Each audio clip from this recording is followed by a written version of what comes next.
9 days before the first round of the 2023 draft. What are you hearing about the top 10 and how it might formulate, best you can tell? Anything new? Well, the betting markets, I think, are fascinating. They've become a great tool for predicting what's going to happen with the draft. Now, they get some things wrong, but when it relates to the top of the draft, they're pretty accurate. So when you've got Bryce Young, the runaway favorite, he's number one. Number two, you've got guys like Will Anderson and Tyree Wilson who are catching the quarterbacks.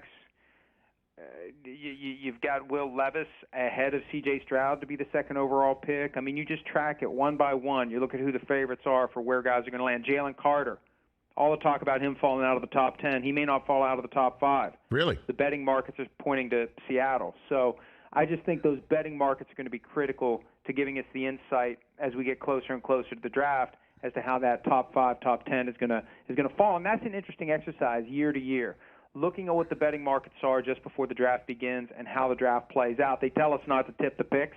They don't want us to tip the picks. The betting market may end up tipping the picks on behalf of all the networks who are asked very politely by 345 Park Avenue not to tip the picks.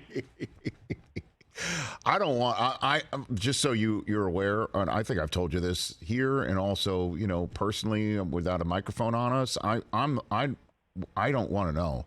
I mean, look, the NFL draft could easily be done like somebody's fantasy league. You know what I mean? We could do it in an encrypted website where everybody takes 5 minutes for a pick, and we're done by the end of the night, and nobody knows. You'll just learn it.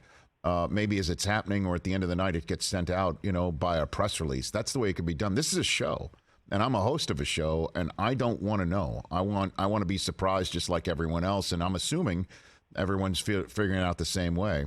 I agree with you 100%. Rich, look, every year I get the call from someone at NBC reminding me that the league office does not want the picks to be tipped. And every year the angel pops up on my right shoulder and the devil pops up on my left shoulder, and they have an arm wrestling match. And every year the angel wins because the audience doesn't want it. This isn't a normal journalistic exercise. I've been backstage at the draft. Yeah. When it was at Radio City, I would go up there, and we'd have a room in the back, and we'd interview guys. And when you're backstage, you're privy to the fact that they've got 4 picks in. They're just spreading it out to enhance the show. It's not hard. You don't need many contacts to know who the next pick is going to be. This is not Pulitzer Prize material if you find out who it is. It's a parlor trick. It's not hard to find it out. The audience doesn't want it. I agree with you completely. They want to watch the commissioner walk to the podium and utter the name, and they don't want to know it before. Yeah, they want him to be the Paul Revere. Who's coming? One if by air, 2 if by ground. I don't know. I mean, this is the way I think fans want it, but maybe one day it'll switch, and then no. I think because that's what it is. You hit the nail on the head. This doesn't have to be a show. It is a show about nothing. Think about what the draft is. What is the useful value of taking this thing to Kansas City or anywhere when you could do it in 2 seconds? You could do it through a group text. Right. It doesn't have to be what it is, but people love it. So it is what it is. Yeah. And the ultimate thing, especially the first night, is having the commissioner walk out, get booed, and then announce the pick. In that order is what you're saying, pretty much.